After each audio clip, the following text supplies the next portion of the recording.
ଯାତ୍ରା କଳାକାରଙ୍କୁ ଠିକ୍ ସମୟରେ ମିଳୁନାହିଁ ପ୍ରାପ୍ୟ ଏଭଳି ଅଭିଯୋଗ ଆଣିଛନ୍ତି ରାଜଧାନୀ ଅପେରାର ଖଳନାୟକ ମଣ୍ଟୁ।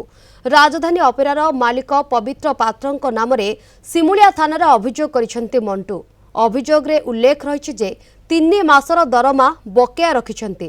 ଏ ସମ୍ପର୍କରେ ପବିତ୍ର ବାବୁଙ୍କୁ ଫୋନ୍ କରିଲେ ବି ସେ ଫୋନ୍ ଉଠାଉ ନଥିବା ମଣ୍ଟୁ କହିଛନ୍ତି। ବାଧ୍ୟ ହୋଇ ଥାନାର ଆଶ୍ରୟ ନେଇଛନ୍ତି। ସିମୁଳିଆରେ ରାଜଧାନୀ ଅପେରା ପଡ଼ିଥିବା ବେଳେ ଦରମାକୁ ନେଇ ଥାନାରେ ଅଭିଯୋଗ କରିଛନ୍ତି କଳାକାର ମଣ୍ଟୁ। ଏ ବାବଦରେ ରାଜଧାନୀ ଅପେରାର ମାଲିକ ପବିତ୍ର ପାତ୍ରଙ୍କୁ ଯୋଗାଯୋଗ କରାଯାଇଥିଲେ ମଧ୍ୟ ସେ ଫୋନ୍ ଉଠାଇ ନଥିବାରୁ ପ୍ରତିକ୍ରିୟା ମିଳିପାରି ନାହିଁ।